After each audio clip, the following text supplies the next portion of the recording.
الحمد لله نحمده ونستعينه ونستغفره ونعوذ بالله من شرور أنفسنا ومن سيئات أعمالنا من يهده الله فلا مضل له ومن يضلله فلا هادي له وأشهد أن لا إله إلا الله وحده لا شريك له وأشهد أن محمدا عبده ورسوله أما بعد فإن خير الحديث كتاب الله وخير الهدي هدي محمد صلى الله عليه وسلم وشر الأمور محدثاتها وكل محدثة بدعة وكل بدعة ضلالة وكل ضلالة في النار. أعوذ بالله السميع العليم من الشيطان الرجيم من همزه ونفخه ونفثه. بسم الله الرحمن الرحيم. رب اشرح لي صدري ويسر لي أمري واحلل عقدة من لساني يفقهوا قولي. بسم الله الرحمن الرحيم. إن الله وملائكته يصلون على النبي يا أيها الذين آمنوا صلوا عليه وسلموا تسليما. اللهم صل على محمد وعلى آل محمد كما صليت على إبراهيم وعلى آل إبراهيم إنك حميد مجيد. اللهم بارك على محمد وعلى آل محمد كما باركت على إبراهيم وعلى آل إبراهيم إنك حميد مجيد. آج انشاءاللہ تعالی سورۃ البقرہ کا 16واں رکوع شروع کریں گے آیت نمبر 130 سے. تو میں نے بتایا تقریباً 4 رکوع جو ہیں وہ تحویل قبلہ کے اوپر سورۃ البقرہ میں موجود ہیں. اس کی وجہ یہ ہے کہ قبلے کی تحویل جو تھی یعنی قبلے کا تبدیل ہونا یہ بہت سینسٹیو ایشو تھا، کیونکہ عموماً جب کبھی بھی دیندار طبقے کو کنسیڈر کیا جاتا ہے تو عموماً لوگوں کے ذہنوں میں جو ظاہری رسومات ہیں ان کی بڑی اہمیت ہوتی ہے، حالانکہ اس کے پیچھے جو روحانیت ہوتی ہے اور جو تھیم ہوتی ہے اس کی طرف صرف انٹلیکچوئل لوگوں کی توجہ جاتی ہے. تو عموماً لوگ یہ کہتے ہیں کہ یار یہ کیا، پہلے تو اس قبلے کی طرف نماز پڑھ رہے تھے اب قبلہ چینج کر دیا انہوں نے، یہ کیوں ایسا ہوا؟ تو 4 رکوع سورۃ البقرہ میں تحویل قبلہ کے اوپر ہیں. کیوں کہ اللہ تعالیٰ نے بنی اسرائیل کو اس منصب سے جس پہ وہ 2000 سال سے فائز تھے معزول کر کے بنو اسماعیل کو امام کائنات سید الاولین والآخرین شفیع المذنبین رحمت للعالمین سیدنا و مولانا محمد رسول اللہ صلی اللہ علیہ وسلم کی مبارک ذات کے ذریعے ختم نبوت کا تاج آپ کے سر پر سجاتے ہوئے وہ منصب جو کہ بنی اسرائیل کے پاس تھا بنو اسماعیل میں شفٹ کر دیا، اور اب قیامت تک کے لیے نبی صلی اللہ علیہ وسلم تمام انسانیت کے لیے پیشوا بنا کر بھیجے گئے ہیں. آپ صلی اللہ علیہ وسلم خاتم النبیین ہیں اور آپ صلی اللہ علیہ وسلم کی خواہش پر اللہ تعالیٰ نے قبلہ جو ہے یروشلم سے تبدیل کر کے بیت اللہ کر دیا. اب یہ اس کا ساری تمہید جو ہے وہ پہلے بنے گی اور پھر اس کے بعد تحویل قبلہ کا حکم آئے گا. اور جب بنی اسرائیل کو معزول کیا گیا تو اس کا سب سے بڑا سمبل جس کو میں نے نام دیا تھا کہ تاج پوشی کے طور پر اللہ تعالیٰ نے قبلہ جو ہے وہ تبدیل کر دیا.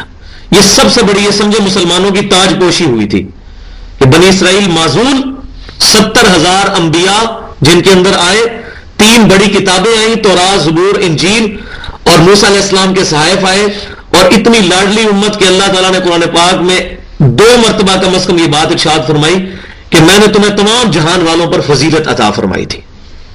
اب وہ معزول، اور کس وجہ سے معزول؟ کہ انہوں نے اپنے منصب کی قدر نہیں کی، اور وہ ہم پہلے پڑھتے آئے ہیں کہ اللہ تبارک و تعالیٰ نے پھر اس کی سزا میں ان کے ساتھ یہ معاملہ کیا.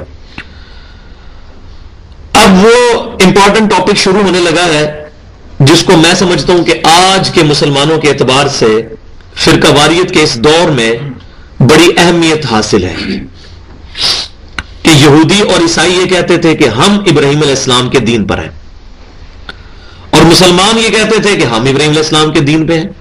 تو پھر اللہ تعالیٰ نے فرمایا کہ ابراہیم علیہ السلام کے دین پر اصل میں ہے کون؟ خالی اپنی نسبت ابراہیمی لگا لینے سے کوئی ابراہیمی نہیں بن جائے گا، بلکہ ابراہیم علیہ السلام کے دین پر وہ ہوگا جو ابراہیم علیہ السلام کی تعلیمات کو پریکٹس کرنے والا ہے. تو میں نے پہلے بھی عرض کیا تھا کہ ابراہیم علیہ السلام کامن فیکٹر تھے یہودیوں میں، عیسائیوں میں اور مسلمانوں میں، کیونکہ یہ وہ پرسنالٹی ہیں جن کو سب مانتے ہیں. اس لیے اللہ تبارک و تعالیٰ نے آپ علیہ السلام کی ذات پر پیوٹ کرتے ہوئے ساری گفتگو جو ہے وہ فرمائی. بسم اللہ الرحمن الرحیم. وَمَن يَرْغَبُ عَن مِّلَّةِ إِبْرَاهِيمَ إِلَّا مَن سَفِهَ نَفْسَهُ. اور کون روح گردانی کر سکتا ہے ابراہیم علیہ السلام کے دین سے مگر صرف وہی شخص کہ جس کے نفس نے اس کو بے وقوف بنا دیا ہو، جس کا نفس اس کو غلط پٹی پڑھائے وہی ابراہیم علیہ السلام کے دین کو چھوڑے گا، ورنہ ابراہیم علیہ السلام کا دین جو ہے وہ دین فطرت ہے۔ اور کون ابراہیم علیہ السلام؟ وَلَقَدِ اصْطَفَيْنَاهُ فِي الدُّنْيَا وَإِنَّهُ فِي الْآخِرَةِ لَمِنَ الصَّالِحِينَ، اور بے شک ہم نے ابراہیم علیہ السلام کو اس دنیا میں بھی چن لیا تھا اور بے شک وہ آخرت میں بھی نیکوکاروں میں سے ہوں گے۔ اس دنیا کے اندر بھی ابراہیم علیہ السلام اللہ تبارک و تعالیٰ کے برگزیدہ ہیں اور قیامت والے دن بھی اللہ تعالیٰ کے برگزیدہ ہوں گے۔ اذ قال له ربه اسلم، اور یاد کرو وہ وقت جب ابراہیم علیہ السلام کو ان کے رب نے فرمایا تھا کہ سر تسلیم خم کر دو، اپنی رضا اللہ کے حوالے کر دو۔ مسلم کی تعریف کیا ہوتی ہے؟ مسلم وہ ہوتا ہے جو اپنی رضا اپنے رب کے حوالے کر دیتا ہے اور پھر اس کو امن حاصل ہوتا ہے۔ اور اسلام کا ایک معنی امن بھی ہے اور اسلام کا ایک معنی ہے سر تسلیم خم کرنا، اپنی رضا کسی اور کے حوالے کرنا۔ To acquire peace by submitting your will to Allah, اپنی رضا کو اپنے رب کے حضور پیش کرنے کے بعد قیامت والے دن کا امن حاصل کر لینا، وہ ہوتا ہے مسلمان۔ تو ابراہیم علیہ السلام وہ بڑے مسلمان تھے کہ جب ان کے رب نے ان کو کہا کہ اسلم، سر تسلیم خم کرو، قال اسلمت لرب العالمین، انہوں نے کہا کہ میں تمام جہانوں کے پالنے والے رب جو ساری کائنات کا رب ہے اس کے لیے سر تسلیم خم کرتا ہوں، جو میرے رب کی مرضی۔ اور یہ وہی چیز ہے جو کہ نبی صلی اللہ علیہ وسلم کے بارے میں بھی سورۃ الانعام کے اندر آئی، قل ان صلاتي ونسكي ومحياي ومماتي لله رب العالمین، اے نبی تم فرماؤ کہ بے شک میری نماز، میری قربانی، میرا جینا، میرا مرنا سب اللہ کے لیے ہے، لا شریک لہ، میں اس کے ساتھ کسی کو شریک نہیں ٹھہراتا، وبذالک امرت وانا اول المسلمین، اور مجھے اللہ تعالیٰ نے اسی بات کا حکم دیا ہے کہ سب سے پہلا فرما بردار میں بنوں۔ تو ابراہیم علیہ السلام نے کہا اسلمت لرب العالمین، میں اپنے رب کے حضور سر تسلیم خم کرتا ہوں۔ اور کیا سر تسلیم خم کیا؟ کئی واقعات قرآن پاک کے اندر آئے ہیں اور نہ جانے اس کے علاوہ کتنے ہوں گے جو یہاں ذکر نہیں ہوئے، جن میں سے سب سے بڑا واقعہ کہ 87 سال کی عمر میں اللہ تعالیٰ نے بڑھاپے کا سہارا اسماعیل علیہ السلام کی شکل میں ابراہیم علیہ السلام کو دیا، اور جب وہ بچہ 13 سال کا ہوا اور ابراہیم علیہ السلام کی عمر 100 سال ہوئی، اس بڑھاپے کے عالم میں اللہ تعالیٰ نے ابراہیم علیہ السلام کو ایک خواب دکھایا، اور نبیوں کے خواب وحی الہی ہوتے ہیں، اور اس خواب میں یہ اشارہ دیا کہ آپ اپنے بیٹے کو ذبح کر رہے ہیں۔ انہوں نے اپنے بیٹے سے اس چیز کا اظہار کیا، اسماعیل علیہ السلام سے، تو اسماعیل علیہ السلام نے بھی سر تسلیم خم کیا، اور ابراہیم علیہ السلام اپنے بیٹے کی قربانی کرنے کے لیے تیار ہو گئے، اور اللہ تعالیٰ نے ان کی قربانی قبول کی کہ اس کی جگہ اللہ تبارک و تعالیٰ نے مینڈا بیچ دیا جو کہ وہ ذبح ہوا، اور اسماعیل علیہ السلام نے جو اپنے رب کے حضور یہ قربانی کی صورت میں اپنے آپ کو پیش کیا، اس سنت کو ابراہیم علیہ السلام اور اسماعیل علیہ السلام کی سنت کو اللہ نے قیامت تک کے لیے زندہ رکھا، اور مسلمانوں کے لیے اس کو سنت موقدہ بنا دیا۔ حج کرنے والے کے لیے تو واجب ہے کہ وہ قربانی کرے گا، حج کے علاوہ جو ہے اس کے لیے سنت موقدہ ہے کہ وہ قربانی کا اہتمام کرے۔ تو جب انہوں نے اپنے رب کی بات مانی تو اللہ تبارک و تعالی نے ان کے نام کو زندہ کر دیا۔ وَوَصَّى بِهَا إِبْرَاهِيمُ بَنِيهِ وَيَعْقُوبُ، اور وصیت کی تھی اسی دین کی، کس کی؟ اسلام کی، سر تسلیم خم کرنے کی، ابراہیم علیہ السلام نے اپنے بیٹوں کو، اور یعقوب علیہ السلام نے بھی۔ یعقوب علیہ السلام کون تھے؟ جن کا لقب تھا اسرائیل، جو حضرت اسحاق کے بیٹے تھے اور ابراہیم علیہ السلام کے پوتے، جن کو یہ کرسچنز اور جو جوڈائزم کے ماننے والے لوگ جیکب کہتے ہیں، یعقوب، جیکب۔ تو حضرت یعقوب علیہ السلام نے بھی اپنے بیٹوں کو اور ابراہیم علیہ السلام نے بھی اپنے بیٹوں کو کس کی نصیحت کی تھی؟ اسی دین کی، کہ اپنے آپ کو اپنے رب کے حوالے کر دو، یعنی اسلام۔ اور یعقوب علیہ السلام کی اس وصیت کا اللہ تبارک و تعالیٰ نے ذکر کیا ہے کہ انہوں نے کہا یا بنی ان اللہ اصطفى لكم الدین فلا تموتن الا وانتم مسلمون، ابراہیم علیہ السلام کے جو پوتے ہیں یعقوب علیہ السلام نے اپنے 12 بیٹوں کو، جن سے 12 قبیلے بنی اسرائیل کے چلے تھے، ان کو اکٹھا کر کے کیا کہا کہ بے شک اللہ نے پسند فرمایا ہے تمہارے لیے یہی دین، تو دیکھنا تمہیں موت نہ آئے مگر اس حال میں کہ تم مسلمان ہونا، الا وانتم مسلمون۔ بھائیو، آج ہم نے اپنے گریبان میں جھانک کر یہ دیکھنا ہے کہ ہم اپنے آپ کو حنفی، شافعی، مالکی، اہل حدیث، دیوبندی، بریلوی کہنے میں فخر محسوس کرتے ہیں یا مسلمان کہنے میں۔ اگر ہمیں مسلمان کہنے پہ فخر محسوس ہوتا ہے تو ہم واقعی ابراہیم علیہ السلام کے بیٹوں کی نصیحت جو ابراہیم علیہ السلام نے اپنے بیٹوں کو کی اور یعقوب علیہ السلام نے اپنے بیٹوں کو کی، اور وہ دین جو اللہ تعالیٰ نے ان پیغمبروں کو دیا تھا اس دین پر ہے۔ اور اگر ایسا نہیں ہے تو ہمیں سر تسلیم خم کر لینا چاہیے، کیونکہ اللہ تبارک و تعالیٰ نے قرآن پاک میں مسلمانوں کو علیحدہ سے یہ مینشن کیا ہے سورہ آل عمران کی 102 نمبر آیت میں۔ بسم اللہ الرحمن الرحیم، یا ایھا الذین آمنوا اتقوا اللہ حق تقاتہ، اے ایمان والو اللہ کا تقوی اختیار کرو جیسا کہ تقوی اختیار کرنے کا حق ہے، ولا تموتن الا وانتم مسلمون، یہ وہی بات، اور دیکھنا تمہیں موت نہ آئے مگر اس حال میں کہ تم مسلمان ہو، سر تسلیم خم ہو اللہ کے حضور۔ اس کے 2 معنی ہو سکتے ہیں اور دونوں بیک وقت سیٹسفائی ہیں۔ یہی قرآن کا اسلوب اور قرآن کی جو لنگوسٹک ہے عربک، اس کا یہ کمال ہے کہ بیک وقت دونوں معنی سیٹسفائی ہیں۔ ایک معنی تو یہ کہ تم اس حال میں مرو کہ تم مسلمان ہو، کسی اور دین پر نہ ہو، اور اگر اس کا ہم لغوی معنی کہیں گے تو وہ یہ بنے گا کہ تمہیں موت اس حال میں آئے کہ تم اپنے رب کے فرما بردار ہو۔ یہ نہ ہو سینما گھر میں تمہیں موت آ جائے، نماز کی حالت میں آئے، یا کوئی ایسا عمل کرتے ہوئے آئے کہ جو اللہ کی نافرمانی والا نہ ہو۔ ظاہر ہے کسی شخص کو اپنے موت کے اوپر تو اختیار نہیں، لیکن اس بات پر تو اختیار ہے کہ انسان اپنی مرضی سے نیکی اور برائی میں فرق کر کے ہدایت کا راستہ اختیار کر سکتا ہے۔ فَأَلْهَمَهَا فُجُورَهَا وَتَقْوَاهَا إِنَّا هَدَيْنَاهُ السَّبِيلَ إِمَّا شَاكِرًا وَإِمَّا كَفُورًا، ہم نے ہدایت کا راستہ بھی واضح کر دیا تمہارے لیے، گمراہی کا بھی، اب تمہاری مرضی، چاہو تو ہمارا حکم مانو، چاہے ہماری ناشکری کرو۔ تو اللہ تبارک و تعالیٰ فرما رہے ہیں کہ اپنی ول سے تم فرما بردار رہنا، یعنی تم اس چیز پر غور کرنا کہ میں کوئی ایسا عمل نہ کروں کہ اس عمل کے دوران مجھے موت آ جائے، ہر وقت فرما برداری میں اللہ کے لگا رہنا۔ اب اللہ تبارک و تعالیٰ یہودیوں کو جو ہے وہ ٹانٹ کرتے ہوئے ارشاد فرما رہا ہے، ام کنتم شہداء اذ حضر یعقوب الموت، کیا بلا تم اس وقت موجود تھے وہاں پر جب کہ یعقوب علیہ السلام کی موت کا وقت قریب آ چکا تھا؟ یعنی جب یعقوب علیہ السلام اپنے 12 بیٹوں کو موت کے وقت مسلمان رہنے کی وصیت کر رہے تھے، اے یہودیوں کیا تم اس وقت وہاں موجود تھے؟ آج تم نے یہودیت کا دین بنا لیا ہے، جبکہ تم جن کے ساتھ اپنے آپ کو منسوب کرتے ہو یعقوب علیہ السلام، جن کے 12 بیٹے تھے، جن سے بنی اسرائیل کے 12 قبیلے ہیں، انہوں نے تو اپنے بیٹوں کو کہا تھا کہ وَلَا تَمُوتُنَّ إِلَّا وَأَنْتُمْ مُسْلِمُونَ، کہ تمہیں موت نہ اس حال میں مگر تم مسلمان ہو۔ تو اب یہ بتاؤ کہ کیا تم اس وقت موجود تھے جب ان کی موت کا وقت قریب آیا اور اپنے بیٹوں کو نصیحت کر رہے تھے؟ اور کیا کہہ رہے تھے؟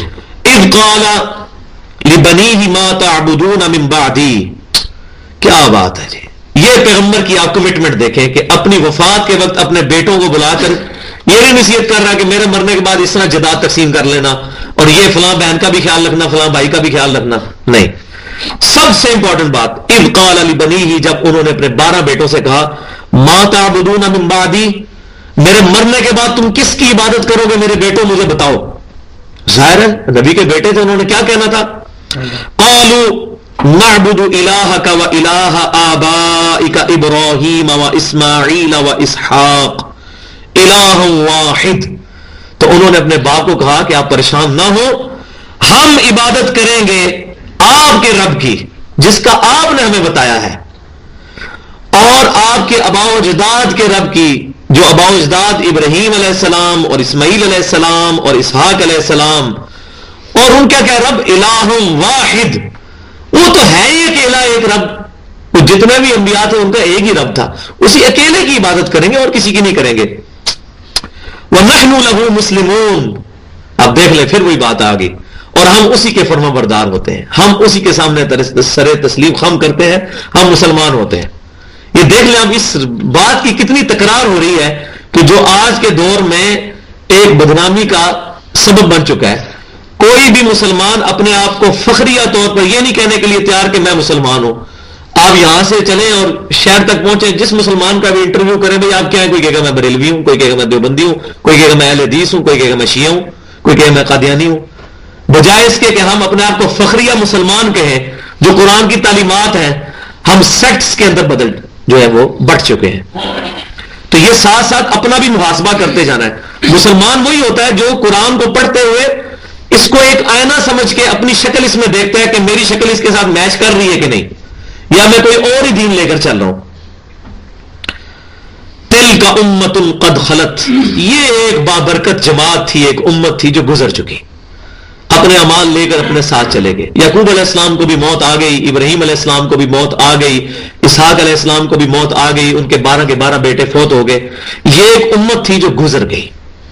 لہا ما کسبت ولکم ما کسبتم, اے یہودیو وہ اپنے اعمال اپنے ساتھ لے گئے, ان کے اعمال ان کے لیے اور جو کچھ تم کماتے ہو وہ تمہارے لیے. یہ نہیں ہوگا کہ ابراہیم علیہ السلام کی یا یعقوب علیہ السلام کی اولاد ہونے کا تمہیں نفع پہنچے اگر تم ان کے دین پر نہیں ہو. وہ تو اپنے نیک امال کر کے اپنے رب کے حضور جا چکے ہیں. ایک مبارک جماعت تھی جو گزر چکی, اپنے امال اپنے ساتھ لے گئی. تمہارے لیے تمہارے امال, ان کے لیے ان کے امال. اور اس سے بھی بڑی بات ہو رہی ہے, وَلَا تُسْأَلُونَ عَمَّا كَانُوا يَعْمَلُونَ, اور تم سے یہ نہیں پوچھا جائے گا کہ وہ کیا کیا کرتے تھے, تمہیں یہ پوچھا جائے گا کہ تم نے کیا کیا دنیا کے اندر. تو یہ آج کے دور کے اندر بھی جب ہم بحثیں لے کر بیٹھ جاتے ہیں, اہل تشیع جب اہل سنت کے ساتھ بحث کرتے ہیں, وہ کہتے ہیں جی حضرت علی کی خلافت حق تھا, ابو بکر و عمر نے رضی اللہ عنہم نے اس کو جو ہے وہ غصب کیا, نعوذ باللہ. تو ہم ان بحثوں میں الجھ جاتے ہیں. اس کا بھائیو ایک ہی جواب ہے, تلک امت قد خلت لہا ما کسبت ولکم ما کسبتم. اور بھائیو اگر ابراہیم علیہ السلام اور اسحاق علیہ السلام اور اسماعیل علیہ السلام اور یعقوب علیہ السلام اور ان کے 12 بیٹوں کے بارے میں اللہ تعالیٰ فرما رہا ہے کہ وہ فوت ہو کے اللہ کے پاس جا چکے, اپنے اعمال ساتھ لے گئے, وہ امت گزر چکی ہے, ان کے اعمال ان کے ساتھ. تو سیدنا ابوبکر, سیدنا عمر, سیدنا عثمان, سیدنا علی رضی اللہ عنہم اجمعین کوئی پیغمبر تو نہیں ہے نا. ان سے اگر کسی معاملے میں خطا ہوئی یا ان کے آپس کے اختلافات تھے, وہ ہم کہیں اللہ کے سپرد. اللہ تبارک و تعالیٰ ان کو آپس میں راضی کر کے انشاءاللہ ان کا داخلہ جنت میں فرمائے گا انشاءاللہ. تو ان بحثوں میں نہ ہم الجھے, ہم یہ دیکھیں کہ ہمیں کیا کرنا ہے. ہمیں کیا کرنا ہے, اس ایک الہ کی عبادت کرنی ہے. اور اگر ہم نے اپنا عقیدہ اس کے مطابق نہ کیا جو کہ پیغمبروں کی بتائی ہوئی تعلیمات اور کتابوں کی تعلیمات اور صحابہ کرام علیہ رضوان کی تعلیمات ہے, تو ہمیں ان کے ماننے والا ہونا یا ان کی اولاد میں سے ہونا کچھ نفع نہیں دے گی. کیوں کہ اللہ تبارک و تعالیٰ نے کیٹاگوریکل ڈنائی قرآن پاک میں کم از کم 2 مرتبہ ارشاد فرمایا. سورۃ النساء کی آیت نمبر 116 کے اندر بھی ارشاد فرمایا, اور آیت نمبر 48 کے اندر بھی, ان اللہ لا یغفر ان یشرک بہ, اللہ ہرگز اس گناہ کو معاف نہیں کرے گا کہ کوئی شخص اس حال میں اللہ کے حضور پیش ہو کہ اس نے شرک کیا ہوا. دنیا میں تو شرک معاف ہو جائے گا اگر معافی مانگ لی, قیامت والے دن کی یہ بات ہو رہی ہے. وَيَغْفِرُ مَا دُونَ ذَلِكَ لِمَن يَشَاءُ, اور اس کے علاوہ جو بھی گناہ ہے اگر چاہے گا تو معاف فرما دے گا. وَمَن يُشْرِكْ بِاللَّهِ فَقَدْ ضَلَّ ضَلَالًا بَعِيدًا, اور جو کوئی اللہ کے ساتھ شرک کرے گا وہ گمراہی میں دور جا گرا. اور پھر اس سے بھی بڑھ کر سورۃ المائدہ کے اندر 72 نمبر آیت میں فرمایا, إِنَّهُ مَن يُشْرِكْ بِاللَّهِ فَقَدْ حَرَّمَ اللَّهُ عَلَيْهِ الْجَنَّةَ وَمَأْوَاهُ النَّارُ, جو کوئی بھی اللہ کے ساتھ شرک کرے گا اللہ نے اس پر جنت حرام کر دی ہے, اس کا ٹھکانہ دوزخ ہے. وَمَا لِلظَّالِمِينَ مِنْ أَنصَارٍ, اور وہاں پر اس ظالم کا کوئی مددگار بھی نہیں ہوگا. حتیٰ کہ سید الاولین والآخرین, شفیع المذنبین, رحمت للعالمین, سیدنا و مولانا محمد رسول اللہ صلی اللہ علیہ وسلم کی صحیح بخاری اور مسلم میں متفق علیہ حدیث ہے. صحیح بخاری کے کتاب الدعوات چیپٹر میں, صحیح مسلم کے کتاب الایمان چیپٹر میں, کہ اللہ نے تمام انبیاء کو ایک دعا دی تھی جو انہوں نے دنیا میں کر لی, اور میں نے اپنی دعا اپنی امت کے لیے چھپا کر رکھی ہے. میں اس دعا کے ذریعے اپنی امت کی شفاعت کروں گا, اور میری شفاعت سے میرے ہر امتی کو نفع پہنچے گا سوائے اس شخص کے کہ جس نے دنیا میں اللہ کے ساتھ کسی قسم کا شرک کیا ہوا. شرک is the most sensitive issue in the sight of Allah. اللہ کے حضور سب سے زیادہ حساس معاملہ ہے شرک کا.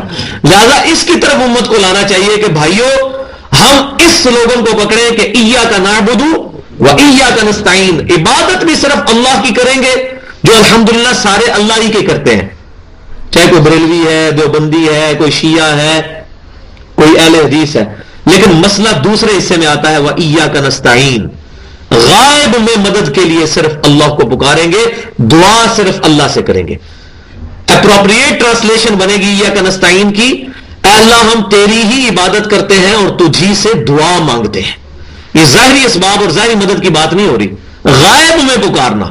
سیدنا علی سے دعا نہیں مانگی جا سکتی، یا علی مدد نہیں کہا جائے گا، ورنہ یہ اللہ تبارک و تعالیٰ کے ساتھ دعا میں شرک ہو جائے گا۔ شیخ عبد القادر جیلانی رحمۃ اللہ علیہ سے دعا نہیں مانگی جا سکتی۔ اس جھگڑے میں پڑنے کی ضرورت ہی نہیں ہے کہ ان کو اللہ نے اختیار دیا یا نہیں دیا۔ ہم چھوٹی سی بات کرتے ہیں کہ بارش برسانا اللہ کی ذمہ داری ہے، لیکن اختیار اللہ نے فرشتوں کو دیا ہوا ہے، فرشتے اللہ کے اذن سے بارش برساتے ہیں، اور میکائیل علیہ السلام کی ڈیوٹی ہے بارش برسانے پر، جو کہ فرشتوں کے پیغمبر ہیں۔ کیا ہم بارش کے لیے کہیں گے المدد یا میکائیل، یا اللہ کو پکاریں گے؟ اللہ کو، اگرچہ فرشتے کے پاس اذن ہے، اذن ہونا یا نہ ہونا نہیں، پکارنا اللہ کو ہے۔ اگر سیدنا علی کو بالفرض اذن ملا ہے مدد کرنے کا، تب بھی علی رضی اللہ تعالیٰ عنہ کو پکارنا شرک ہے، پکاریں گے اللہ کو۔ اللہ چاہے کوئی فرشتہ بھیج دے، جیسے بخاری میں حدیث ہے، صحیح بخاری میں کتاب الوکالہ چیپٹر میں، جب کوئی شخص رات کو آیت الکرسی پڑھ کے سوتا ہے تو اللہ ایک فرشتہ اس کی حفاظت کے لیے بھیجتا ہے، لیکن فرشتے کو ہم تو نہیں پکاریں گے یا فرشتے میری مدد فرما، یہ شرک ہو جائے گا۔ نہ ہم یہ کہیں گے فرشتوں یہ پیغام دے دو کہ خادم تمہارا سعید آ رہا ہے، نہیں، فرشتے کو ہم پکار ہی نہیں سکتے، اللہ کو پکاریں گے۔ درود شریف میں بھی اللہ کو پکاریں گے، اللہم صلی علی محمد، اے اللہ آپ بھیجے محمد صلی اللہ علیہ وسلم پر درود۔ تو پکارنا اللہ کو ہے۔ تو یہ تلک امت قد خلت سے بات میں نے شروع کی تھی کہ اس وقت مسئلہ اس امت کا وہ ہے موسٹ سینسٹیو ایشو، وہ ہے شرک، کہ اس کی طرف لوگوں کو بلایا جائے کہ بھائیو تمام چیزوں سے بالا تر ہو کر اس بات پر ہم اکٹھے ہوں کہ نحن لہ مسلمون، ہم فرما بردار اللہ کے ہوں گے، اور ہم عبادت کریں گے اس الہ کی۔ اور عبادت میں دو چیزیں، اپنی پریکٹیکل جو ہماری رسومات ہیں، نماز کی شکل میں، روزے کی شکل میں، قربانی کی شکل میں، اور دوسری چیز وَإِيَّاكَ نَسْتَعِينَ، اور دعا بھی اللہ ہی سے مانگیں گے۔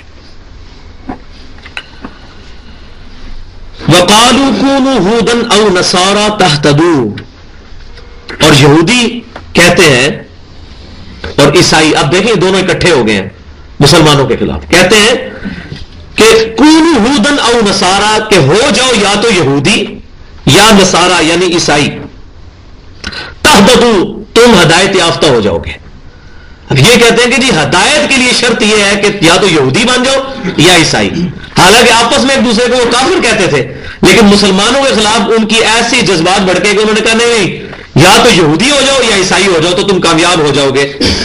اللہ تعالیٰ فرماتا ہے قل بل ملت ابراہیم حنیفا، اے محبوب صلی اللہ علیہ وسلم تم فرماؤ یہودی عیسائی ہونے سے مغفرت نہیں ہونی، بلکہ بل ملت ابراہیم حنیفا، ابراہیم علیہ السلام کی ملت پر آنا ہے، جو حنیفہ تھے، سب سے ٹوٹ کر ایک اللہ کے ہو گئے تھے۔ حنیفہ کہتے ہیں جو سب جھوٹے معبودوں سے ہٹ کر ایک سچے اللہ کو اپنا پروردگار اور مشکل کشا اور حاجت روا مان لے۔ وما کان من المشرکین، اور وہ مشرک بھی نہیں تھے، نہ وہ یہودی تھے نہ ابراہیم علیہ السلام عیسائی تھے۔ یہ مضمون کھولے گا سورہ ال عمران میں، ما کان ابراہیم یہودی ولا نصرانیہ ولکن کان حنیفا مسلما وما کان من المشرکین۔ تو تینوں گروہوں کی نفی ہو گئی، کیونکہ جو مشرکین مکہ تھے وہ بھی یہ کہتے تھے کہ ابراہیم علیہ السلام کی ہم اولاد ہے، وہ ہے تو تھے اولاد لیکن ان کے دین پر تو نہیں تھے، بنو اسماعیل تھے وہ۔ تو اللہ تعالیٰ ہمارا ابراہیم علیہ السلام نہ یہودی تھے نہ عیسائی تھے اور نہ ہی مشرکین مکہ کے دین پہ تھے، بلکہ کیا تھے، وہ ایک اللہ کے ہو گئے تھے، حنیفہ تھے۔ وما کان من المشرکین، اور سب سے بڑا ان کا ٹائٹل جو ان کے سر پہ تاج سجا تھا کہ وہ مشرک نہیں تھے۔ ابراہیم علیہ السلام کی جہاں بھی تعریف آئی ہے تو ان کو جو سمجھے کہ اس کا جو ایپیکس دیا گیا، ضربہ سلام جو اس کی چوٹی آئی ہے، وما کان من المشرکین۔ اور یہ بات یاد رکھیں کہ قیامت والے دن کسی بھی شخص کا سب سے بڑا ٹائٹل یہ ہوگا کہ اللہ تعالیٰ یہ فرما دے کہ اس بندے نے شرک نہیں کیا دنیا میں، کیونکہ شرک کی کتنی برانچز ہیں۔ جمہوریت کو ماننا بھی شرک ہے، طاغوت کی حکمرانی کو دل سے تسلیم کر لینا بھی شرک ہے. شرک کی کتنی اقسام ہے. تو یہ پیغمبر ہی ہو سکتے ہیں جو 100% شرک سے محفوظ ہوں. اور یہ بھی فرمایا گیا مسند امام احمد میں کہ جس نے کسی کے دکھلاوے کے لیے روزہ رکھا اس نے شرک کیا. کسی نے کسی کے دکھلاوے کے لیے صدقہ کیا اس نے شرک کیا. اور جس نے کسی کے دکھلاوے کے لیے نماز پڑھی اس نے شرک کیا. تو ریاکاری بھی شرک ہے. اگرچہ ریاکاری وہ شرک نہیں ہے کہ جو کبھی معاف نہیں ہوگی, یہ شرک اصغر ہے. وہ صحیح حدیث میں موجود ہے کہ مجھے تم سے شرک اصغر کا زیادہ خوف ہے. یہ والا شرک تو معاف ہو جائے گا, شرک اکبر معاف نہیں ہوگا. ایاک نعبد و ایاک نستعین, عبادت بھی اللہ کی اور دعا بھی اللہ سے, لیکن یہ بھی کسی درجے میں تو ہے. تو میں سمجھتا ہوں قیامت والے دن سب سے بڑا ٹائٹل کسی شخص کے سر پر رکھا جا سکتا ہے تو یہ ہے وما کان من المشرکین. یہ مشرک نہیں تھا. اور ابراہیم علیہ السلام کی جب بھی تعریف ہوئی ہے نا, تو اب وہ تعریف میں جب اینڈ میں بات پہنچتی ہے نا, تو سب سے بڑا ٹائٹل لگایا جاتا ہے کہ وما کان من المشرکین, وہ مشرک نہیں تھے. اب مسلمانوں کو کہا جا رہا ہے کہ آپ ذرا ان کو تمیز سکھاؤ, یہودیوں کو اور عیسائیوں کو, کہ تم کس ایمان کی دعوت دے رہے ہو. تم کہو قولوا, اے مسلمانوں تم کہو آمنا باللہ, ہم لے کر آئے ایمان اللہ پر, وما انزل الینا, اور اس پر بھی ایمان لائے کہ جو نازل کیا اللہ نے ہماری طرف یعنی قرآن, وما انزل الی ابراہیم, اور ہم اس پر بھی ایمان لے کر آئے جو ابراہیم علیہ السلام پر نازل ہوا تھا. ہم ایسا نہیں ہے کہ مسلمان ہونے کے بعد باقی تمام نبیوں کو نگیٹ کر دیں, جس طرح کہ یہودیوں نے کہا کہ حضرت عیسیٰ علیہ السلام نعوذ باللہ ولد الحرام ہے, ولد الزنا ہے, نعوذ باللہ. ہم ایسا نہیں کہیں گے. دجال ادھر تک الفاظ استعمال کیے عیسیٰ علیہ السلام کے لیے. لیکن مسلمانوں کو کہا گیا کہ تم نے نبیوں میں فرق نہیں کرنا, تم کہو کہ ایمان لائے ہم اس پر جو اللہ نے ہمارے اوپر نازل کیا. پہلے اللہ پر ایمان لائے, اور اس کے ایمان کا تقاضا کیا کہ اس پر ایمان لائے جو قرآن ہماری طرف نازل ہوا. وما انزل الی ابراہیم, اور جو اتارا ابراہیم علیہ السلام کی طرف اللہ نے اس پر بھی ہم ایمان لاتے ہیں. وہ اسماعیل, اور اسماعیل علیہ السلام کی طرف جو اترا اس پر بھی. وہ اسحاق, اور اسحاق علیہ السلام پر جو اترا اس پر بھی ایمان لاتے ہیں. وہ یعقوب والاسباط, اور یعقوب علیہ السلام پر بھی جو اترا اور جو ان کی اولاد میں اتارا گیا سب پر ہم ایمان لے کر آتے ہیں. وما اوتی موسیٰ وعیسیٰ, اور بالخصوص ہم اس پر بھی ایمان لاتے ہیں کہ جو موسیٰ علیہ السلام پر اتارا گیا اور عیسیٰ علیہ السلام. یہ دیکھیں کتنی میٹھی چھری پھیری جا رہی ہے یہودیوں اور عیسائیوں پر, کہ تمہاری حالت تو یہ ہے کہ تم کہتے ہو کہ یہودی اور عیسائی ہو جاؤ تو کامیاب ہو جاؤ گے, اور ہمارے پروفٹ کی کیا تعلیمات ہے کہ ہم موسیٰ علیہ السلام کے دین پر بھی ایمان لاتے ہیں, عیسیٰ علیہ السلام کی کتابوں پر بھی ایمان لے کر آتے ہیں. تو خصوصاً ذکر کیا, حالانکہ بل اسبات میں یہ آگے تھے, یعقوب علیہ السلام کی اولاد ہی ہے نا حضرت موسیٰ علیہ السلام اور عیسیٰ علیہ السلام, لیکن بالخصوص ان کا ذکر کیا کیونکہ یہودی موسیٰ علیہ السلام کو اپنے لیڈر کے طور پر, روحانی پیشوا کے طور پر مانتے تھے, اور عیسائی حضرت عیسیٰ علیہ السلام کو, لہذا ان کو علیحدہ سے مینشن کیا. والاسباط, اور اولاد بھی. وما اوتی موسیٰ وعیسیٰ, اور جو کچھ دیا گیا موسیٰ علیہ السلام کو یعنی تورات, اور عیسیٰ علیہ السلام کو یعنی انجیل. وما اوتی النبیون من ربہم, اور جتنے بھی انبیاء اللہ کی طرف سے ہیں جو جو کچھ ان کو دیا گیا جو ہمیں نہیں پتا.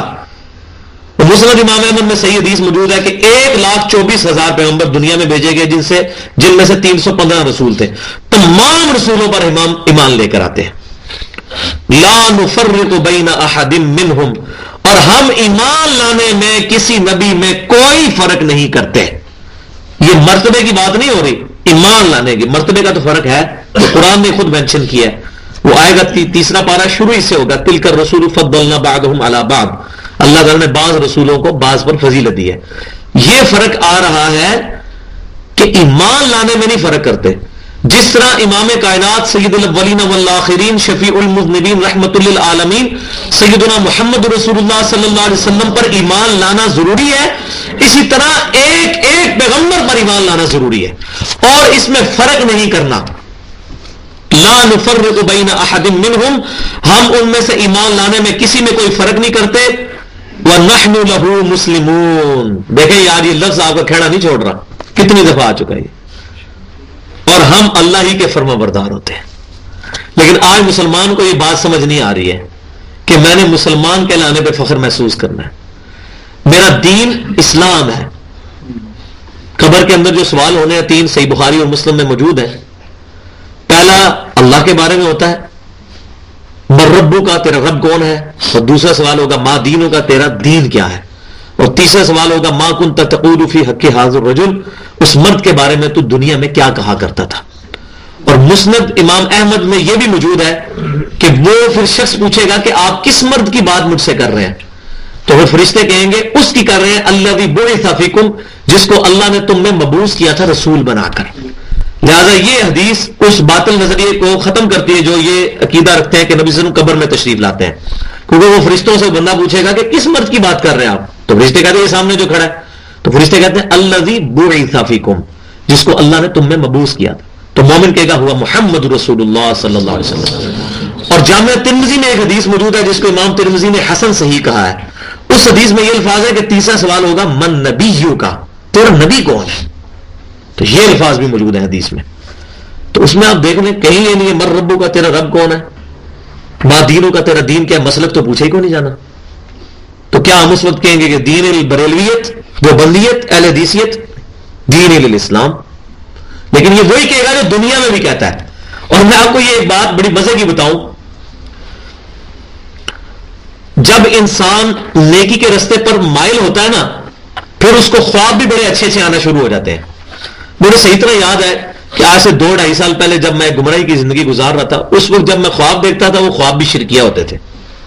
اب میں جب خواب دیکھتا ہوں تو میں خواب میں بھی دعوت توحید پیش کر رہا ہوتا ہوں. کبھی ایسا نہیں ہوا کہ میں کوئی الٹی دعوت پیش کر رہا ہوں. کیونکہ جب بندہ بار بار ایک چیز کو ریپیٹ کرتا ہے نا، مسلمان مسلمان مسلمان، آپ کسی بندے کو اندھیرے میں اٹھائے نا اچانک اور اس سے اس کا نام بھی پوچھے نا تو شاید وہ نام بتاتے ہوئے ایک دم ڈر جائے گا یہ کیا کون آ گیا. تو قبر میں کون اپنا بات کر سکتا ہے؟ اتنا آسان نہیں ہوگا کہنا کہ میرا دین اسلام ہے. ہاں اس کا ہوگا کہ جس نے اوڑھنا بچھونا یہ بنایا کہ میں مسلمان ہوں، میں اسلام، اس سے فی البدی بھی یہی نکلے گا. جیسا کہ ہم نماز پڑھ رہے ہوتے ہیں، دھیان کہیں بھی ہو، سورہ فاتحہ صحیح پڑھ رہے ہوتے ہیں.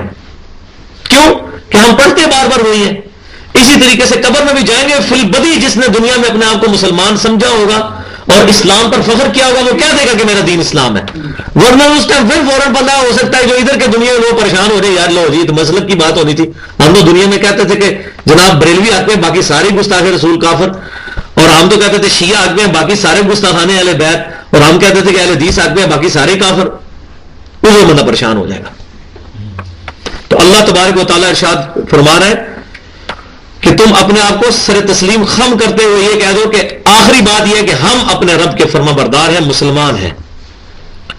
اب اللہ تعالیٰ فرما رہا ہے فَإِنْ آمَنُوا بِمِثْلِ مَا آمَنْتُمْ بِهِ فَقَدِ اهْتَدَوْا. اب یہ اس سوال کا جواب ہے جو پہلے انہوں نے کہا تھا نا کہ یہودی ہو جاؤ یا عیسائی ہو جاؤ تہتدوا، تم ہدایت پا جاؤ گے.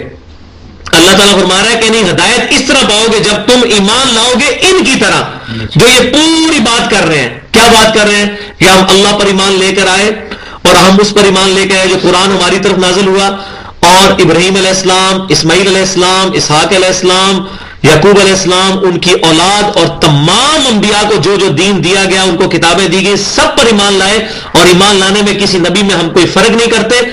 اے مسلمانوں جب اس طرح وہ کہیں گے تو اب وہ بھی ہدایت پا جائیں گے. یہودیوں کو یہ جواب دو کہ اس طریقے سے ہدایت ملتی ہے. وَإِن تَوَلَّوْا فَإِنَّمَا هُمْ فِي شِقَاقٍ. اور اگر تم یہ دیکھو کہ وہ منہ پھیر رہے ہیں اور یہ حق بات کو قبول نہیں کر رہے تو تم سمجھ لو کہ یہ وہ دل کی ضد میں آ چکے ہیں. کوئی بندہ ضد میں آ چکے نا تو اس کا پھر کوئی حل نہیں ہے. پھر اس کا جو پنجابی میں ہم کہتے ہیں وہ کہاں چٹا ہی ہے، کہاں وہ چٹا ہی رہنا پھر جب بندہ ضد میں آ جائے. لیکن اس ضد کی وجہ سے کیا کر رہا ہوگا؟ اپنا نقصان کر رہا ہوگا. آج ہم کتاب و سنت کی کسی کو دعوت پیش کرتے ہیں اور وہ کہتا ہے نہیں نہیں ہمارے بزرگ کیا غلط تھے، تو مجھے بتائیں کہ وہ ہمارا کیا نقصان کرے گا؟ اپنا ہی نقصان کرے گا. ہم نے تو حق بات اس تک پہنچا دی. زیادہ ٹینشن لینے کی ضرورت نہیں ہے. ابو جہل نے نبی صلی اللہ علیہ وسلم کا کوئی نقصان نہیں کیا، اپنا نقصان کیا. یہودیوں نے عیسیٰ علیہ السلام کو دجال اور ولد الزنا کہہ کے اپنا ہی نقصان کیا. صرف 12 ہماری آپ پر ایمان لے کر آئے آپ کی مبارک زندگی کے اندر، آپ کو زندہ اٹھایا جانے سے پہلے. تو کیا وہ ناکام ہو گئے؟ نہیں. نوح علیہ السلام پر صرف 80 بندے ایمان لے کر آئے، نوح علیہ السلام ناکام نہیں ہوئے، ان کی قوم ناکام ہوئی، وہ 80 لوگ کامیاب ہو گئے. لیکن اس میں دوسرا پہلو بھی ہے کہ ہماری دعوت بھی پازیٹیو انداز میں ہونی چاہیے. جب آپ فرقے کی دعوت پیش کریں گے، آپ اس کو کہیں گے میں دیوبندی ہوں، تو فوراً ایک بریلوی ہوگا وہ کہے گا اچھا یہ مجھے دیوبندی کرنا چاہتا ہے. آپ کہیں گے میں بریلوی ہوں اور وہ سامنے والے حدیث ہوگا وہ سمجھ لے گا اچھا اچھا اچھا. آپ اس کو کہیں بھائی تم ننگے سر نماز کیوں پڑھ رہے ہو، وہ آپ اس سے پوچھے گا بھائی آپ کیا ہیں، آپ کہیں گے میں بریلوی، اچھا اچھا اچھا اچھا یہ بریلوی ہے اس لیے مجھے کہہ رہا ہے کہ ننگے سر کیوں نماز پڑھ رہے ہو، اس نے پھر آپ کی کوئی بات نہیں سننی. اسی طریقے سے ایک اہل حدیث کسی بریلوی کو سمجھا رہا ہے کبھی قبر پہ جا کر آپ نے قبر والے سے نہیں مانگنا بلکہ قبرستان میں جا کے مردوں کے لیے دعا کرنی ہے. تو وہ آگے سے پوچھے آپ کیا ہے، تو آپ کہیں جی میں اہل حدیث ہوں. وہ بولے اچھا اچھا اس لیے آئی منکر ہے. اس کی بجائے اگر آپ یہ کہ بھائی آپ بھی مسلمان ہیں میں بھی مسلمان ہوں، میں آپ کو مسلمان اہل قبلہ اہل کلمہ سمجھتا ہوں، میں آپ کو مسلمان ہونے کی ایسے سے بتا رہا ہوں کہ بھائی یہ آپ غلط کر رہے ہیں، آپ دیکھیں کیسے بات وہ سنتا ہے. تو دعوت میں بھی انداز ایسا نہیں ہونا چاہیے کہ جس کی وجہ سے کوئی متنفر ہو جائے. لہٰذا یہ جو لوگ کہتے ہیں اسی نے توحید کی گل کر دی تھی جناب وہ مرضی نبیوں کو لوگوں نے سنی، نبی اس طریقے سے تو نہیں پیش کرتے تھے. نبی تو پیش کرتے تھے اللہ کے ساتھ اپنی ٹوٹل کمٹمنٹ اور کسی فرقے کا نام لے کر نہیں بلکہ مسلمان نحن لہو مسلمون. آپ دیکھ لیں کتنی دفعہ الفاظ ہیں، ہم نے بھی اسی طریقے سے دین کو پیش کرنا ہے. تو اگر وہ منہ پھیر دے تو تم سمجھ لو کہ وہ شقاق میں ہے، وہ کمر بستہ ہے اپنی ضد کے اوپر. پھر اللہ مسلمانوں کو تسلی دے رہا ہے فَسَيَكْفِيكَهُمُ اللَّهُ، تو اللہ تبارک و تعالیٰ تمہارے لیے کافی ہے ان کے مقابلے میں. تم اللہ پر توکل کرو. وَهُوَ السَّمِيعُ الْعَلِيمُ، اور وہی ہے سننے والا اور سب کچھ علم رکھنے والا.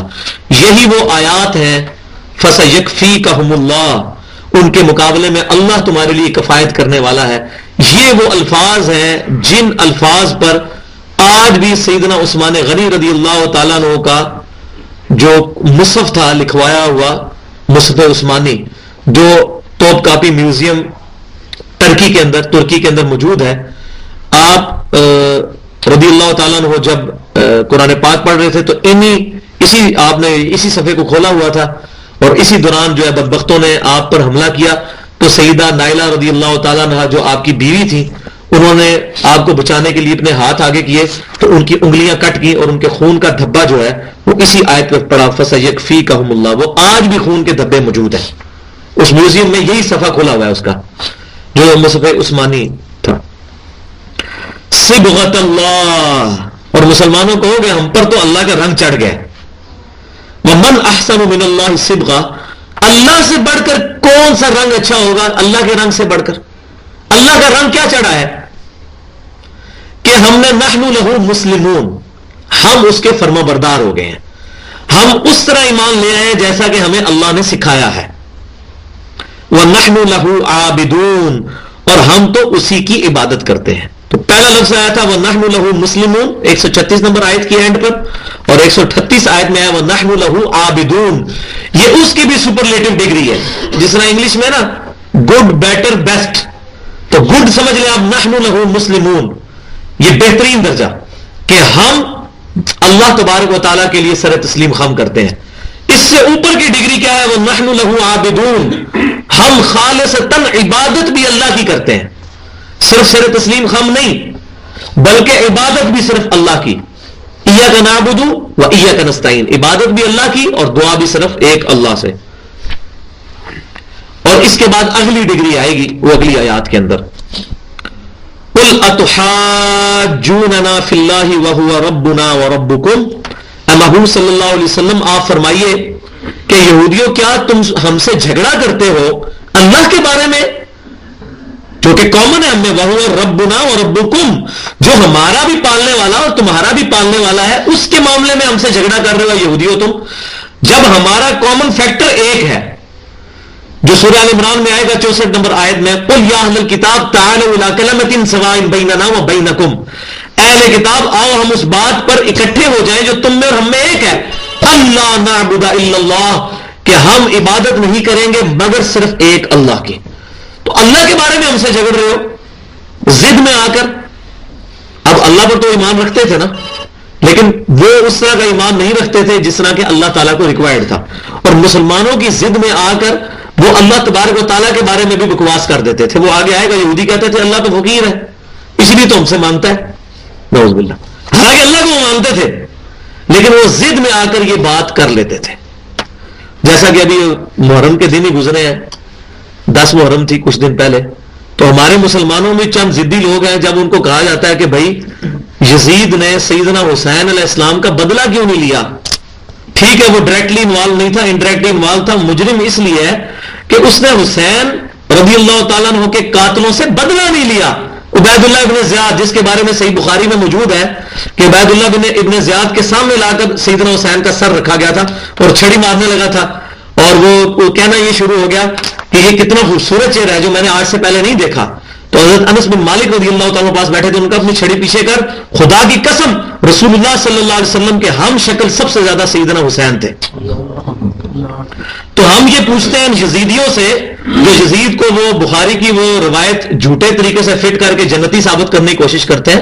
بخاری میں روایت پہلے لشکر کے بارے میں ہے، اور پہلا لشکر گیا ہے 32 ہجری میں، اور جس لشکر میں یزید شامل تھا، جس کا کتاب التہجد ابواب التہجد چیپٹر کتاب الصلاح میں موجود ہے، وہ لشکر وہ ہے جس میں ابو ایوب انصاری فوت ہوئے ہیں، اور ابو ایوب انصاری تمام محدثین کے نزدیک 54 ہجری میں فوت ہوئے ہیں. وہ لشکر ہی 54 ہجری کا ہے. تو پہلا لشکر سیدنا معاویہ رضی اللہ تعالیٰ کی قیادت میں گیا تھا قسطنطنیہ پہ حملہ کرنے. یہ ان کے لیے بشارت ہے، یزید کے لیے کوئی بشارت نہیں. میں یہ نہیں کہہ رہا وہ دوست کی ہے، اس کا معاملہ ہم اللہ کے سپرد کرتے ہیں، لیکن جو اس کے جھوٹے وکیل بنے ہوئے ہیں ان کو ہم یہ بات کہتے ہیں کہ بھائیو ہمارا یہ جھگڑا ہے کہ اس نے بدلہ کیوں نہیں لیا. تو وہ ضد میں آ کے یہ کہتے ہیں اور کتابوں میں بھی لکھتے ہیں کہ اچھا اگر تم ہم سے یہ پوچھو گے کہ یزید نے حسین کے قاتلوں کا بدلہ کیوں نہیں لیا، تو ہم تم سے یہ پوچھیں گے کہ علی نے عثمان کے قاتلوں کا بدلہ کیوں نہیں لیا. استغفر اللہ. تو اس کا کیا مطلب؟ علی کو وہ بھی مانتے ہیں لیکن ہم سے بات کرتے ہوئے علی کے بھی منکر ہو گئے، حالانکہ عثمان رضی اللہ تعالیٰ عنہ کے قاتلوں کو سیدنا علی نے قتل کروایا تھا، اور سیدنا علی ہی خلیفہ برحق تھے، چوتھے خلیفہ وہی ہیں. اب یہ آپ مسلمانوں سے پوچھ رہے ہو کہ علی نے بدلہ کیوں نہیں لیا، آپ نہیں علی کو مانتے. اسی طریقے سے یہودی بھی یہی کرتے تھے کہ اللہ کے بارے میں جھگڑنا شروع کر دیتے تھے، حالانکہ وہ مانتے تھے کہ اللہ ہمارا رب ہے، لیکن جب مسلمانوں سے ضد پہ اترے پھر اللہ کے بھی منکر ہو گئے اللہ کو مانتے ہوئے. جس طرح کہ سیدنا علی کو چوتھا خلیفہ مانتے ہوئے بھی جب ضد میں آتے ہیں، ہاں ہم آپ سے پوچھیں گے علی نے کیوں نہیں بدلہ لیا عثمان کے قاتلین سے. وہ تاریخی جھوٹی روایتیں پڑھ پڑھ کے کہ حضرت علی نعوذ باللہ شامل تھے، یہ سب جھوٹ ہے. تو یہ میں بتا رہا ہوں کہ ضد ایسی بیماری ہے جس کو میں نے بتایا تھا ایڈلر جو بہت بڑا فلاسفر ہے، اس کی ٹرمنالوجی میں کہا جاتا ہے کہ ارج ٹو ڈومینیٹ، کہ بعض اوقات انسان کے اندر یہ ول کھڑی ہو جاتی ہے کہ لوگ میری بات کو مانیں اور میں اپنی بات لوگوں پر تھوپ دوں. اس کو انگلش میں کہتے ہیں ارج ٹو ڈومینیٹ. یہ ہر بندے کی صفت ہے کہ وہ زبردستی اپنی بات منوانا چاہتا ہے کسی سے، اور جب وہ اس ضد میں آ جاتا ہے نا پھر اس کو کوئی نہ قرآن کی آیت اثر کرتی ہے نہ حدیث اثر کرتی ہے. تو یہ یہودیوں کا بھی یہ حال ہو گیا تھا. تو اے نبی تم فرماؤ تم اللہ کے بارے میں کیوں جھگڑ رہے ہو؟ چلو جھگڑا تمہارا محمد رسول اللہ کی ذات کے ساتھ ہے، وہ بھی جھوٹا ہے، وہ آگے آ رہے گا کیونکہ تورات میں موجود تھا کہ اب نبی آخر الزمان آئیں گے تم ان پر ایمان لے کر آنا. اللہ تو کامن تھا، میں ان میں کیوں جھگڑ رہے ہو تم؟ وَلَنَا أَعْمَالُنَا وَلَكُمْ أَعْمَالُكُمْ، اور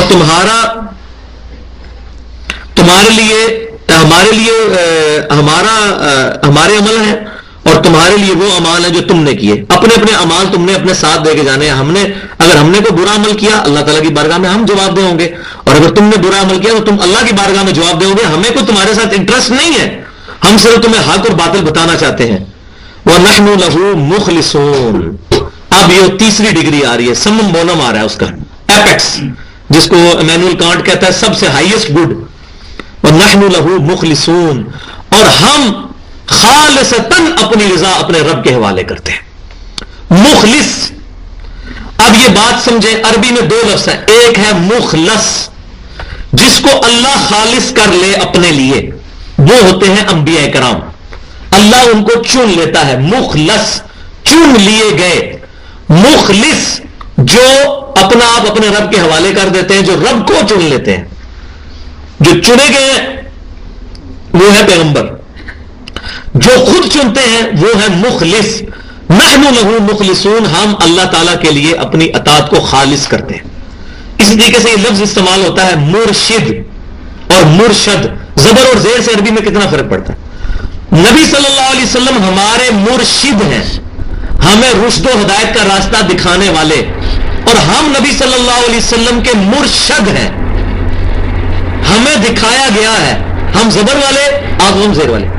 اسی طرح نبی صلی اللہ علیہ وسلم ہمارے سید ہیں، ہمارے سردار، سیدنا، اور ہم ہیں سید. سید اور سید کا یہ مخلص تو مخلص. مخلص جس کو اللہ چن لے وہ ہے انبیاء کرام. مخلص جو اللہ کو چن لے، اور وہ اللہ تعالیٰ نے انسان کو سب سے بڑی جو خوبی یہی رہی ہے کہ اللہ کو انسان خود چوز کرتا ہے، اور میں یہ سمجھتا ہوں کہ یہی وہ خوبی ہے جس کی وجہ سے انسان اگر واقعی اللہ کو چن لے تو انسان فرشتوں سے بھی اوپر ہے۔ لقد خلقنا الانسان فی احسن تقویم، فرشتے اللہ نے ہمارے کام میں لگائے ہیں، اور اللہ نے قرآن پاک میں یہ مضمون کئی دفعہ ارشاد فرمایا کہ یہ زمین و آسمان، اس کی تمام رونقیں ہم نے انسان کے لیے پیدا کی ہیں۔ ہیومن بینگز جو ہے یہ موسٹ سیریس کریشن ہے اللہ کی، اللہ کی سب سے زیادہ جو کلائمیکس جو مخلوق کا ہے وہ انسان ہے، یہ ساری کائنات انسان کے لیے پیدا ہوئی ہے۔ تو جب انسان اللہ کو چوز کرتا ہے تو وہ ہوگا نحن لہ مخلصون۔ تو یہ تین آئے تھی کیٹیگریز، پہلی ڈگری آئی تھی نحن لہ مسلمون، ہم، یہ آیت نمبر 136، ہم سر تسلیم خم کرتے ہیں اپنے رب کے لیے۔ پھر اس کے بعد آیا تھا 138 میں وَنَحْنُ لَهُ عَابِدُونَ، اور ہم عبادت بھی خالصتاً اللہ کے لیے کرتے ہیں۔ اور اب اس کی آخری ڈگری کہ وَنَحْنُ لَهُ مُخْلِصُونَ، اور ہم خالصتاً اپنی رضا اپنے رب کے حوالے کرتے ہیں، اور مخلص دین خالصتاً اللہ کے لیے اڈاپٹ کر لیتے ہیں۔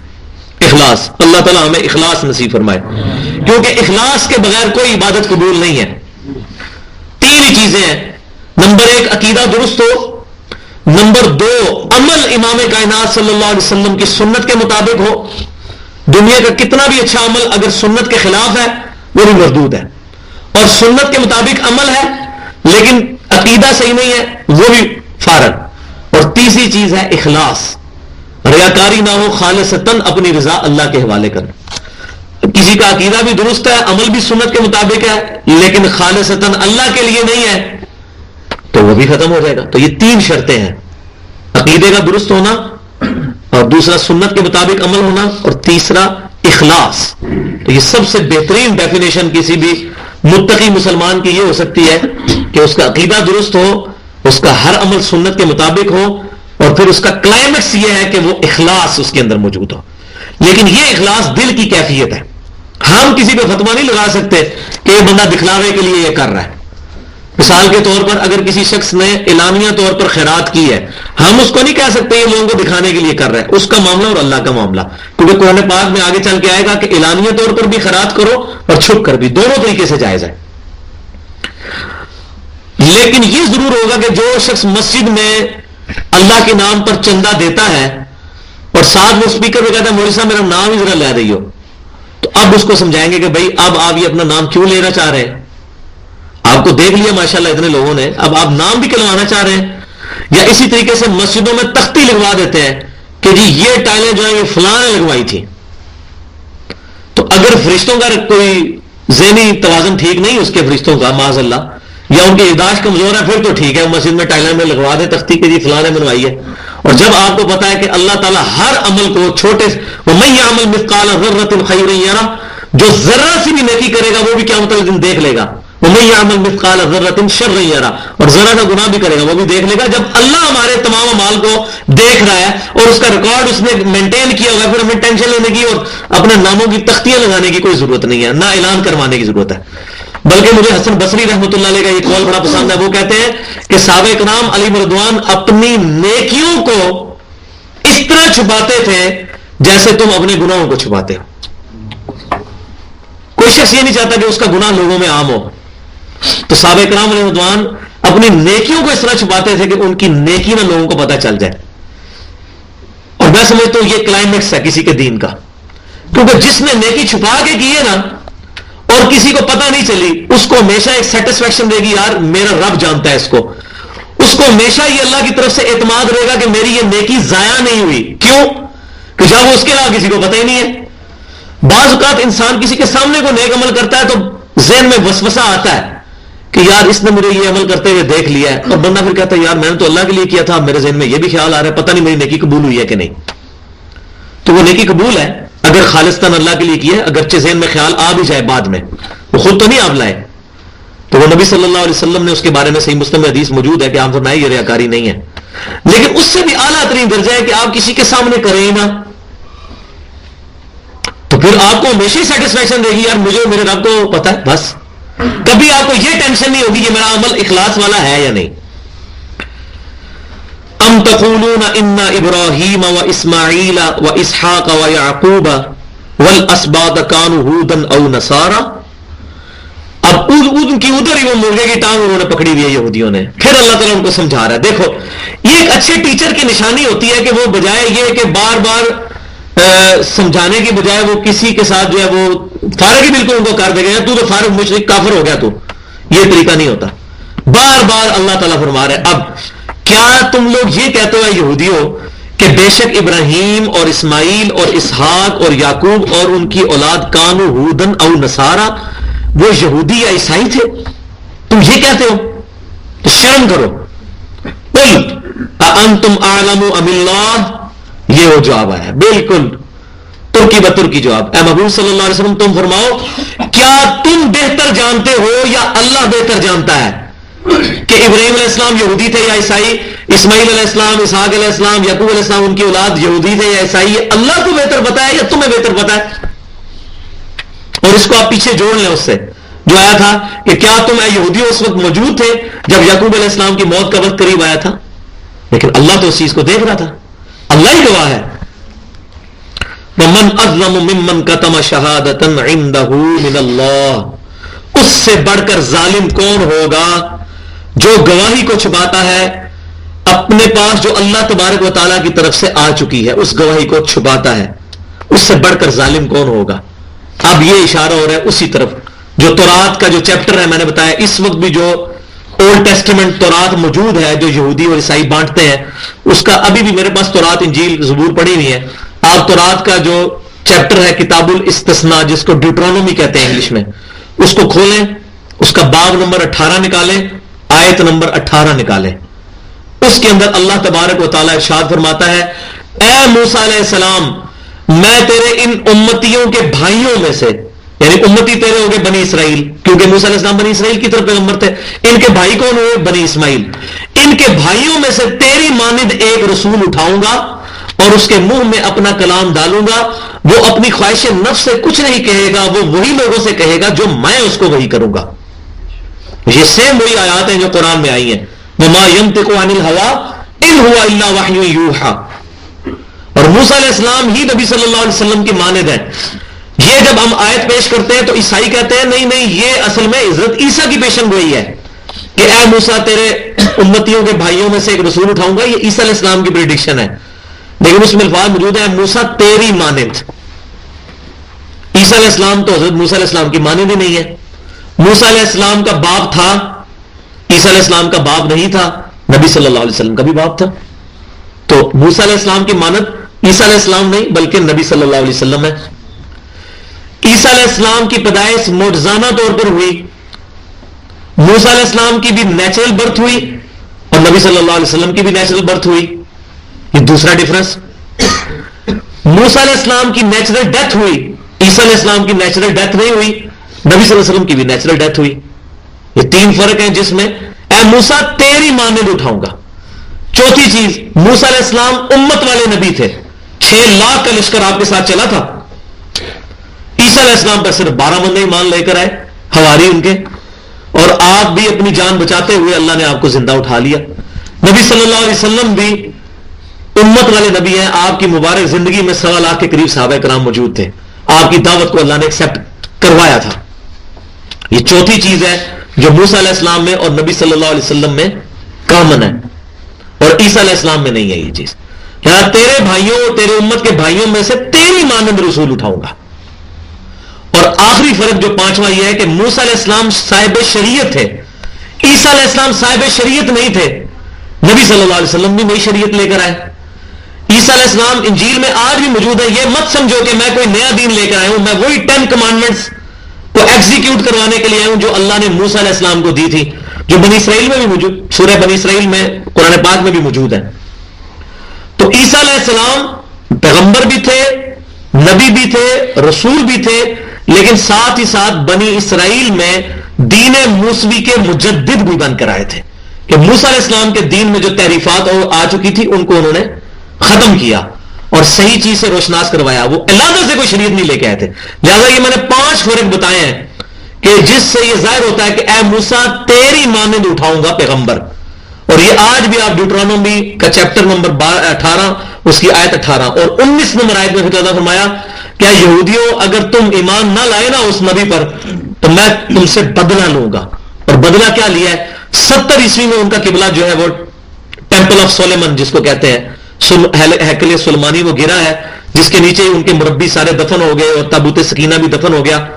اور آج آپ دیکھ لیں تقریباً اس کو مسمار ہوئے 2000 سال ہو چکے ہیں، اور آج تک وہ تعمیر نہیں، ان کا قبلہ گرا پڑا ہوا ہے. تو ذلیل و خوار ہو رہے ہیں پوری دنیا کے اندر.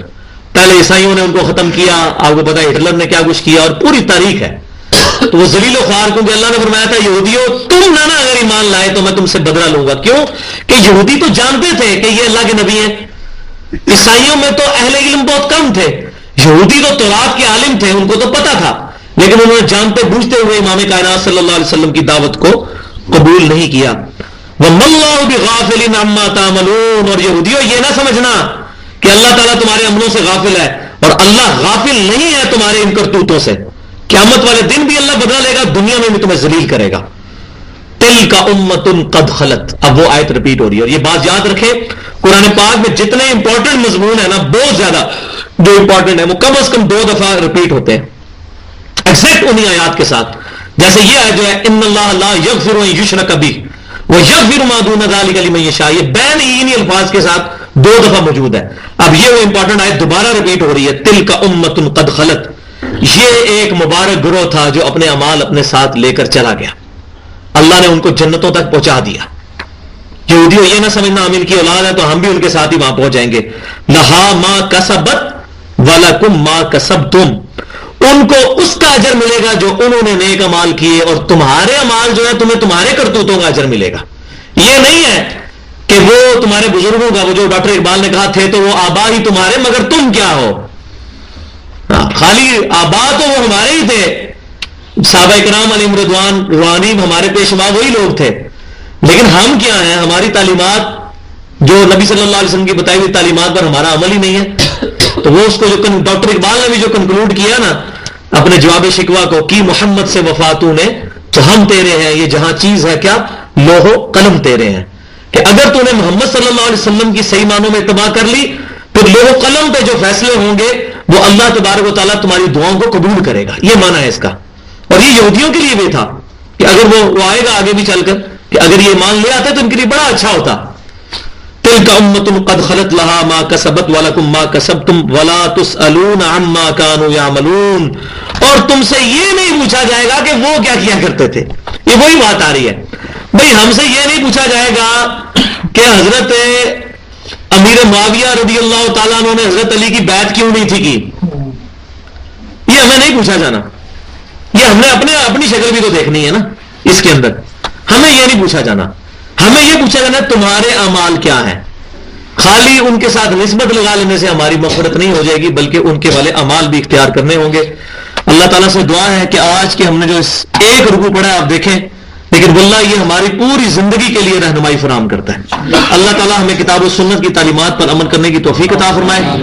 سنن نسائی کے اندر صحیح حدیث موجود ہے کہ امام کائنات صلی اللہ علیہ وسلم ہر نماز کے بعد بھی اور محفل سے اٹھتے وقت بھی یہ دعا پڑھتے تھے، سبحانک اللہم و بحمدک اشہد ان لا الہ الا انت استغفرک و اتوب الیک وما علینا الا البلاغ المبین.